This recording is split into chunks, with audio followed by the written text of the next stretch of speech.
Morning po, ma'am. Sensya na, ma'am, natagalan. Traffic dyan sa ano, banda sa Robinson. Pababa. Ito, ma'am. Shower cap ka pa? Hindi na. Okay, ma'am.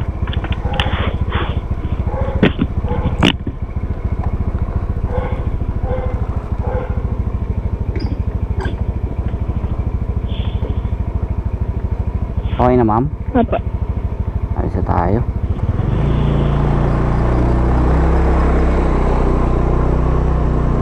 For 5 minutes. Head northwest on Primitivo Street. Ay, pabalik pala tayo rito. Dito ka na lang, sir. Ah, dito meron. Apa. You're on the Bali, ang labas pala nito, ma'am, ano, Shopwise na, no? Oh.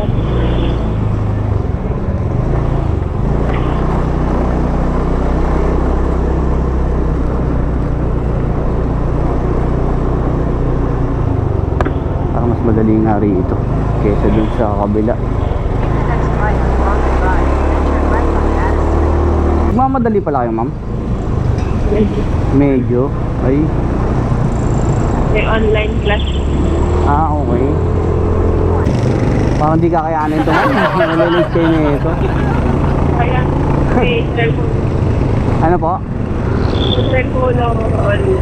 Okay. Mag-online ka na lang sa cellphone para umabot ka dun sa... Pagdating sa bahay lang. Okay. Buti may way. So, yung pinanggalingan nyo, hindi pala yun yung bahay nyo, ma'am? Work lang po. Ano po? Trabaho po. Yun ang trabaho. So, tapos, ano, pinagsabay nyo lang pala yung work tapos aral? Okay. Sa Germany. Oo, sayang din. Mas okay yung ganun. Ano yun dyan, ma'am? Parang call center din. Nurse. Ha? Nurse. Nurse. Okay, no? Tapos yung course nyo rin, nurse din po. Ano lang yun, sir? Language lang. Germany. Okay. Mga magandang ano yun, strategy. Advantage din na alam mo yung language. Additional. So, graduate na kayo ng nurse, ma'am. Okay. Tapos, additional na lang, yung language na lang yung inaaral nyo. By Germany. Ano ba ang salita ng Germany? Lord. Okay. Medyo mahirap pa tayo. Akala ko Germany yung ano lang yung English na meron lang ano, accent. Pero matagal na kayong graduate, ma'am. Matagal na kayong graduate. 2020? Oh, bago lang. 2014 pa. 2014. So, matagal na pala. Pero nag-ano na kayo, nag-work na kayo sa mga ospital, ganyan? Hindi pa. Nag-work place. Okay. May experience na rin pala. Advantage na rin yan kasi yun yung ano nire-required sa mga international na ano na trabaho. Okay. Nagbe-base sila, ma'am, sa ano, sa experience. OFW din kasi ako. 4 years akong ano, nag-work din sa Riyadh. Kaya medyo alam ko yung ano, ewan ko ba, mataas yung qualification nila pagdating sa ano, mga abroad. Kayo lang naman. May pag-iwalay sa lamang kawalan. Wow, sana all maganda. Hindi, mama, okay din naman yung ano, yung status niyo. Bakit kayo manghihinayang, di ba? Oo, medyo challenging lang talaga yung ano, single mom ata. Kasi sa'yo lahat no? Ikaw na yung ina, ama, lahat. Paano yan, ma'am? Pag nag-abroad ka, saan mapupunta yung anak niyo? Nasa magulang ko naman. Okay. Sa akin, awa ko yung anak ko eh. Dalaga na rin naman kasi, hindi na masyado alagain. 15 years old na yung anak ko eh. Sa'yo, ma'am, 7 years old? Opo, yung akin, 7. Okay. Ano yung babae, lalaki? Babae. Babae. Ayan. Parehas tayo, ma'am, ng anak. Babae.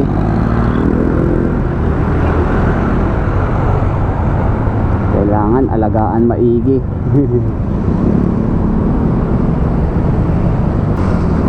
Ganun lang talaga buhay.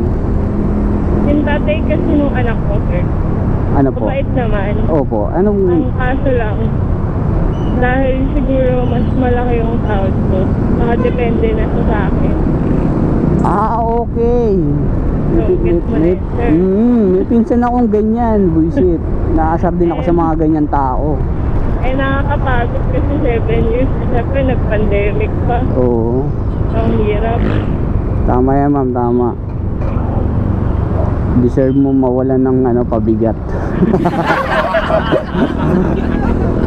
Ako. Nag-alok pa siya, sir, dati ng Ano po? para nag-alok siya ng kasal nung sinabi ko mag-iibang bansa na ako. Oo. Parang doon niya lang na-realize na okay, papakasalan ko na yung babae. Ganyan. Okay. Pakasalan niya na ako. Okay. Pero hindi pa rin siya Nagtino. walang trabaho Kumbaga, noong time na yun. Pero ang hirap naman yun, ma'am. Inuperang kayo ng kasal tapos wala man lang siyang kahit konting profit na. Alam mo yan? Parang hindi ko matim yun ah. Ano ba tawag doon? Parang kahit civil na wedding, okay lang naman. So, Okay. wala namang kaso sa akin yun. Okay. Kaso doon sabi niya, Okay naman yun eh. ang reception natin kahit sa mga inasal na lang. Oh, medyo hindi ko kaya yung ganon. So, hindi mo ay mga inasal lang pala ako. Hindi ko may inaano yung mga inasal. Hindi Pero, ma'am, diba, pag special na tao ka, dapat do something na ma-appreciate ng partner mo yun, di ba? Oo. Magtrabaho. Tama yun ma'am, tama. Kumbaga natakot lang siya siguro dahil mag-ibang bansa.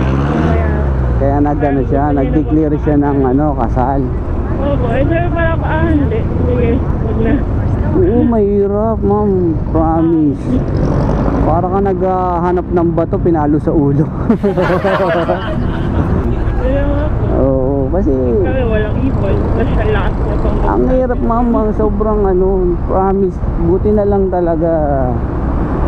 Sorry pero parang masakit yung nasasabi ko Pero kasi parang yan eh. Alam mo yung minakapasan sa likod mo? Opo. Di ba? Sobrang alam mo yun, swerte mo na mabawasan ng pabigat sa buhay mo. Kasi napapagod ka din eh. Tao ka din, di ba? Opo. Oo. Swerte na rin yun, ma'am. Good for you. In-explain ko na lang sa anak ko. Oo. Okay naman. Na-explain ko naman na maayos. Oo, yung sa panahon ngayon, ma'am, mas maganda pa rin talaga na kahit nga dalawa kayong mag-asawa, minsan kapos pa, di ba? Lalo na ikaw lang mag-isa nagtatrabaho, sobrang hirap. Hindi ko kaya yan, ma'am, promise. Kasi sa amin, parang sagot ko din kasi yung Mga expenses sa bahay, oo. Kasi pati yung sa amin din po kasi yung kapatid niyang isa, pati yung kapatid. Ganun. Wow. Parang pamilya namin yung hindi ko kaya yun, ma'am. Sobra. Meron palang ganun, no? Meron palang taong ganun na promise, meron palang ganun. Kasi parang ang kakapal na ng mukha, nagbitbit pa ng angkan. Sorry Sorry, pero yun yan, parang ang kapal na mukha. Pasaway ka talaga, sino ka man. Ako, sabi ko sa'yo, hindi maganda ginagawa mo. Tumatanda ka ng paurong. Di ba dapat tumatanda, progress, di ba? Pasulong, hindi paurong, hindi, parang alagain. Kasi hindi siya tapos ng college. Kahit na ma'am, Year college. ma'am, kahit na ma'am, marami Wala akong, naman yun. oo, Wala kahit na namang ma'am, kaso kasi nagtatrabaho. oo. Tapos, Kahit- nung time na, sabi parang nagkaanak na kami. Oo, Sabi parang ini-encourage ko na sana humanap ng matinong trabaho. okay, oo. Tapos nung nung nakakahanap naman siya, hindi siya nagtatagal. Tapos Bakit? sabi ko, Bakit? kaya ang mahal, siyempre ako din po kasi sasagot ng pag-aaral niya kung mag-aaral sa ng college. Oo, grabe, no? Sobrang swerte niya na nun, no? Opo, pinag-test ako na lang siya. Kasi so bali yung mga gamit niya yun. Sagot ko din. Oo, ganyan. grabe, napakaswerte niya, promise. Kung ako lang, Pero wala. wala. Kung ako lang, di ko sasayangin yung mga taong kagaya nyo. Napaka-deserve na maayos na buhay yung mga kagaya nyo, promise. Kaya nga po nung nag-offer siya ng kasal, parang hindi ko naman ata deserve yung gano'n. Oo. Ma'am, promise, hindi mo deserve na merong bakal sa katawan. Ang sinasabi niya sa akin, sir, dapat daw naghintay pa ako, ganyan. Sabi ko, Wala. 7 years na yun. Ano bang inaantay mo? Yung bayabas mahulog. Tuwan tamad lang yan. Kaya nga nakakainis. Promise, nakakatuwa yung kwentong gano'n, no? Alam mo yung ikaw nagsusumika para magkaroon siya ng magandang karir, Oo. maayos yung buhay. Pero siya pa yung susi.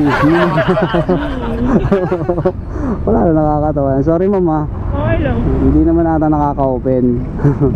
Pero sa pagiging tatay, okay naman po. Oo. Na, Yun na lang trabaho niya, hindi niya pagalingan. talaga. O, di ba? Kumbaga, ma'am, ako sa nakikita ko, walang patutunguhan yung cycle na ginagawa niya. Pero actually, sir, ngayon, kasi bumibisita naman siya sa anak ko. So legal pa rin yung Opo, hindi ko kasi siya pinagbabawalan. okay. Sabi ko, Kala ko dumaan pa kayo sa mga barangayan pa eh. hindi naman po. Sabi ko kasi, noong una, ayaw niya. Gusto parang, kasi mas close sila ng anak ko. Sabi ko, sa akin mapupunta kasi nga ilang 6 years old pa lang yung anak ko. So, Oo malamang ma'am, sa nanay ko. malaki yung chance na dapat sa inyo kasi babae Oo. kayo eh. Sabi ko, pero hindi ko siya pagkakait sa'yo kasi parang baka kasi dumating din yung time na mas gugustuhin ng anak ko na yung sa tatay mapunta, baka ipagkait ko. Baka ganun din yung gawin sa akin, ganun. Oo, tama naman. Sabi ko, tsaka hindi naman, parang ayoko pumawalan ng daddy figure yung tatay, yung anak ko eh. Oo, at least may presence man lang, no? Kasi alam mo mga babae kasi madamdamin yung mga bata na yan eh. Kaya kailangan binibigay mo rin kung ano yung kulang sa kanya. Akala ko wala na siya, so nandiyan pa pala siya. Wala. Pero sana naman magbago na siya kasi kumbaga dapat natatauhan na siya sa mga stage na ganyan eh. Pero in fairness naman, sir, kasi after nung breakup namin, sabi ko kasi sa kanya, kasi ako sumasagot ng bahay eh. So, Oo, sabi ko, grabe.